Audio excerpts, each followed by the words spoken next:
Welcome back to another episode of Legend of Zelda Twilight Princess HD. Last episode, we finished up a few things in Hyrule and started on the third dungeon in the game, Lakebed Temple. In this episode, we're gonna go ahead and get started on it. Now, there are a few things that I will mention again if didn't quite catch my warning last episode. There is a point of no return coming up in this game. You do want to make sure that you've done everything you can before completing this dungeon. So if you didn't quite take care of what I've already done, go ahead and take care of it now, because you will not get a chance to later on, at least for a while. This episode, we're going to go ahead and start on Lakebed. I'm just making sure, I'm making sure that I've got everything, because again, this area is kind of confusing to start out with. Go ahead, and once you start coming down to this area, and you'll find that there's barely any water running, so you can't quite go through this passageway. Kind of unfortunate, but I want to go ahead and show that there are some ways you unfortunately can't go because of how they're oriented in the area. We do need to activate a few things before we can see what's past that. I'm gonna go ahead and show you. You can turn the stairs using these activators. Usually you can roll upstairs. Apparently not. These stairs are apparently very special. Now that we're up here,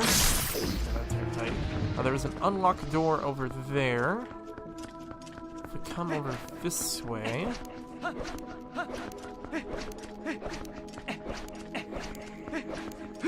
there's another Tektite with a locked door, and our good friend Udaku,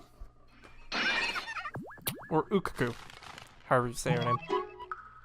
Free at last! Gracious, you're that nice fellow that helped me the other day. How nice to see you again. Well, now that you've found each other again, let's stick together for a bit. I'll be right with you. So if you want to warp out, just let me know. Udaku's gonna be very helpful. Again, if you want to clear up some stuff, don't be afraid to use Ukaku to warp out, and then you can just warp back right to where you were in the start of the dungeon. Again, right up here, unfortunately we can't do anything with it because we can't move that. So this dungeon is gonna take a bit. It is a bit of a puzzle, at least starting out. So first things first, I believe this is the area we have to go in first. Sure is. Sweet. I'm not as dumb as I think. Take care of this. I forget those creatures' names. Twilight Princess, I always have an issue with learning creatures' names. It's something I've stressed with very early on in the project. But stressing it now, it's just something that escapes me. I've never bothered to actually learn their names. There we go. Alright. Need to get to that chest. Okay, so we are going to jump down. Let's see, there are a few things. This is Tektite over here. There we go. Oh, come on.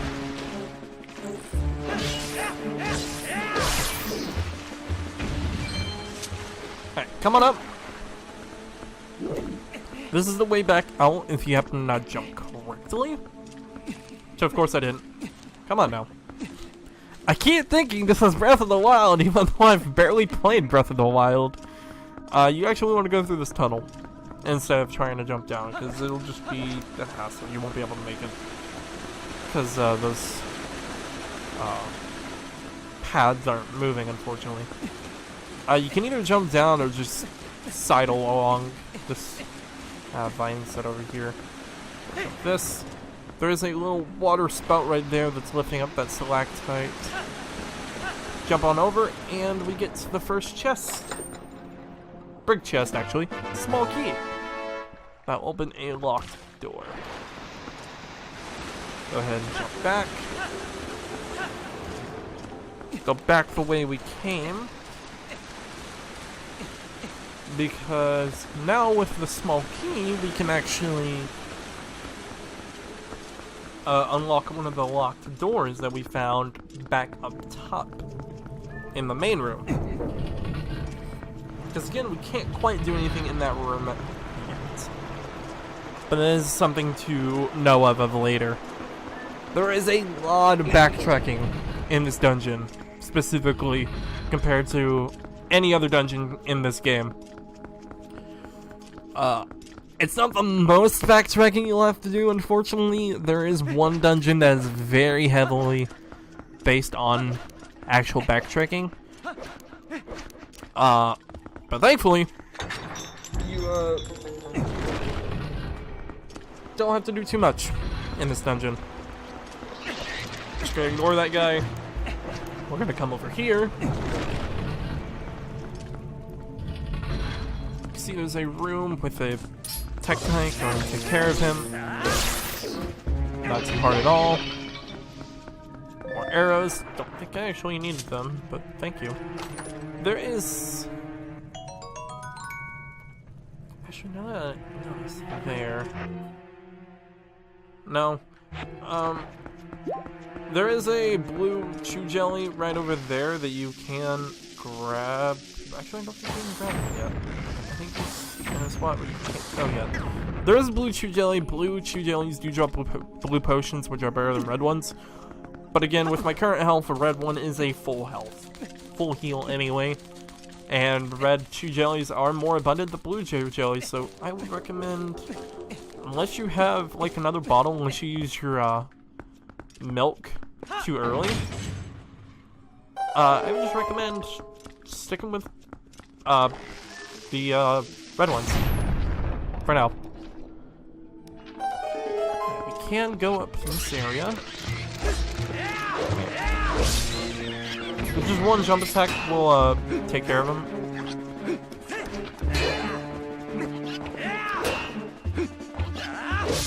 Again, they're a little tricky to deal with, but once you take care of them, they're not too hard.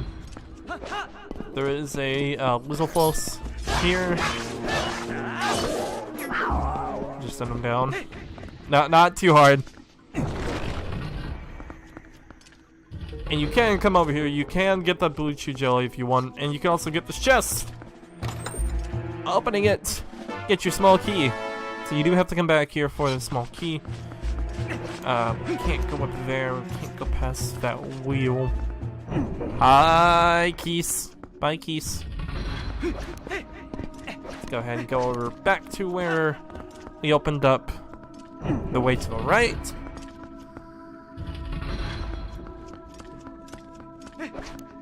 Another door over here. Thankfully, this one's not locked. We will find this guy.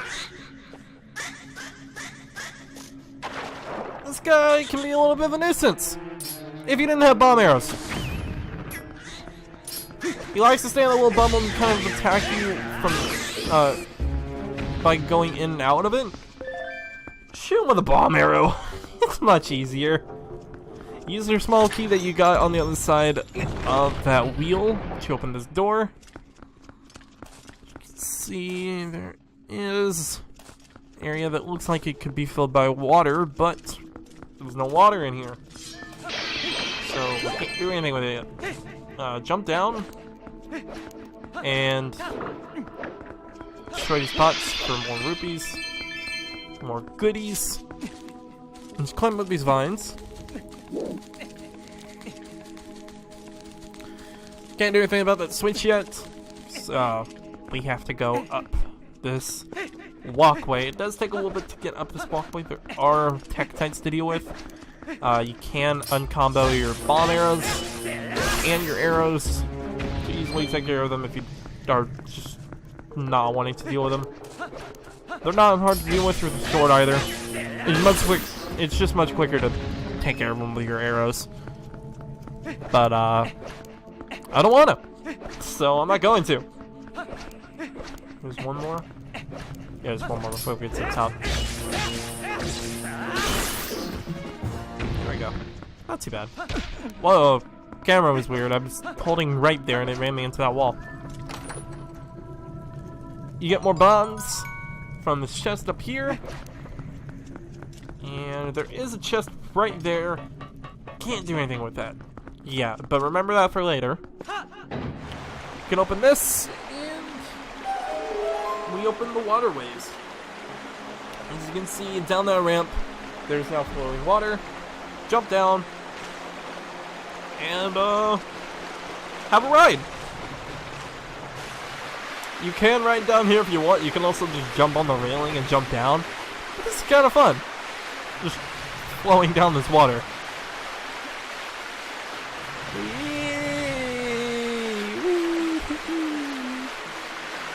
You can jump in the water.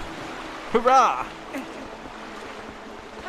See, there's now flowing water down here. We can now jump at the switch. So now send flowing water. Wow, that was weird. Because it didn't actually flow, it just kind of appeared there. The weird things high definition shows you. But that is how you get flowing water down these little tracks. Now if we open this door, this will take us to the wheel where the wheel and the chest were. See, the wheel is now moving. This is how you progress in the dungeon, basically. You have to get water flowing so that it will, oh, there's a fairy in there, but I don't need it. That's fine. You do need to get water flowing throughout the dungeon. Hi, Giant Shoe. Bye. And that's how most things will activate now. As you can see, this is now spinning. So we can hop back down there and see the fruits of our labor. I think we actually want to do that. I think. I'm gonna do that. Well, I'm up here. Now I'm down here. Cool. Alright, that's fine. I wanted to be down here anyway. Which is good. Always good.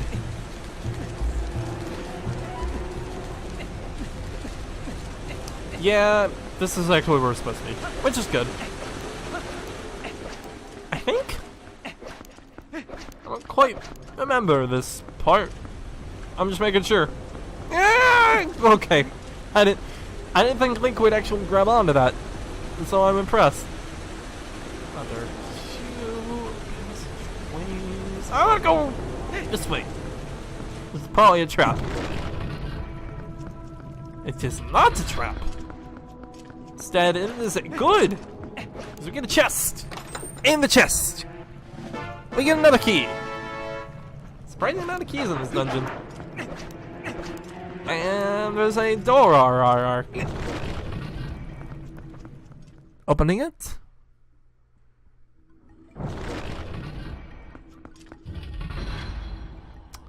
Reveals the wall! We can't do anything about that.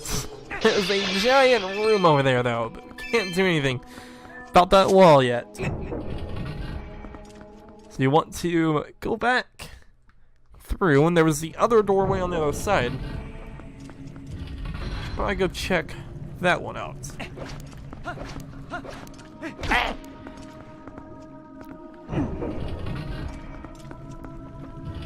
I swear, in every Zelda game, Link's face just becomes a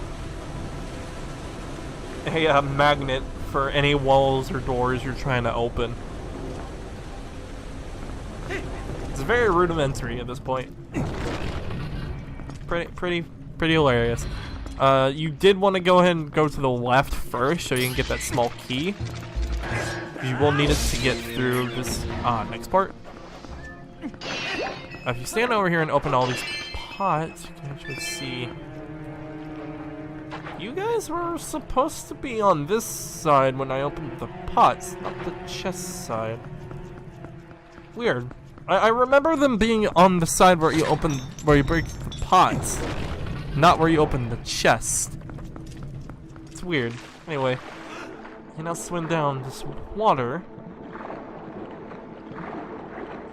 And go ahead and put on your iron boots. You can walk through these little air ducts and see there's a chest in one of them. Get you some more bombs, as if we need them. I haven't even looked at how many normal bombs I have. There's another chest right over here. Put on your iron boots. Open it up. Red rupee. Kinda pointless. Still something you should do, 'cause opening chests is fun. See, there's another waterway just up there. Avoid the thingy. Come up here, put on your iron boots. Some pots for you to break. Get 20 rupees just from those 2 yellow ones. Not too bad. Yeah, unfortunately we can't go through that other side. We can open this up with some water bombs. Avoid those jellyfish. You also want to avoid swinging at them while they're shocking. I just avoid them in general because they're really not doing anything to you if you don't attack them.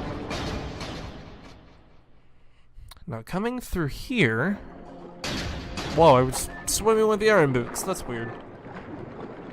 Come back up this way.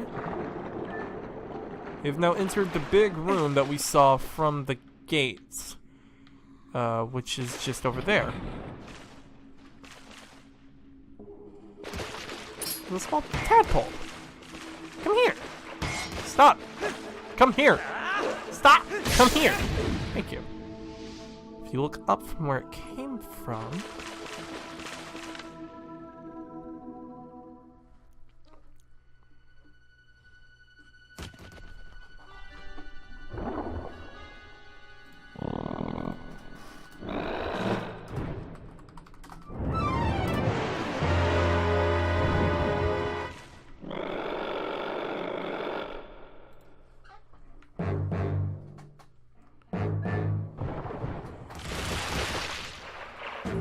this is the mini-boss of Lakebed Temple. I don't have his name on me, so future Justin, put the name up. You want to go ahead and quickly take care of the tadpoles that it shakes off his body. He's going to, afterward, leap into the air. Make sure you appear over at his face, and you can just slash at the tongue. Jump strikes are obviously the quickest way to take care of him.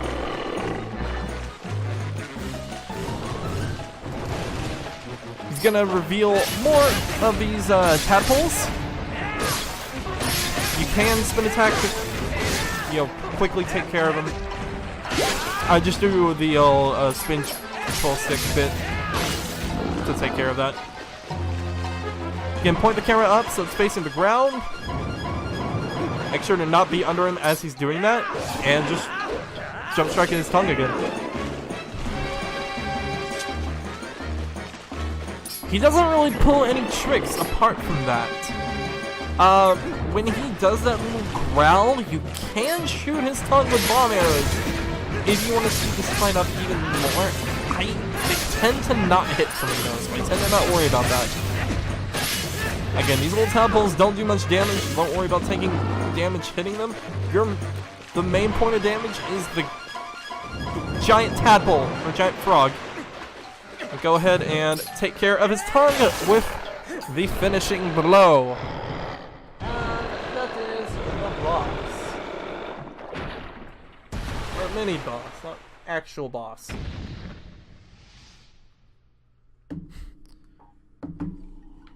And from him, you get everyone's favorite Zelda item, the Claw Shot.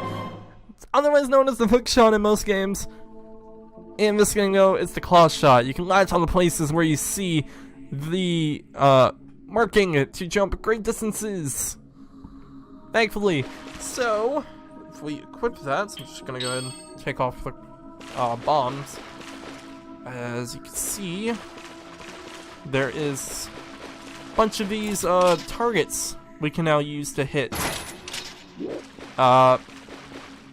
You cannot move while you're aiming, but if you Z-target, you can move. There are a bunch of like pots around here that you can use, that you can collect now with the claw shot, which is always good. I tend to think they start you aiming the wrong way. It's always kind of confusing. There's one right over here that we can quickly deal with. Right there.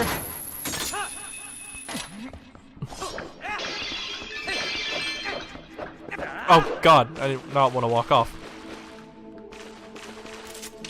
Gonna get that last pot, even though it's probably gonna be like a blue rupee. So it's not even gonna be worth it. No, it is a yellow rupee, it's kinda worth it. Alright. Back. Come over here to where this lever is. See, you can pull it down. And that's as hell we get back.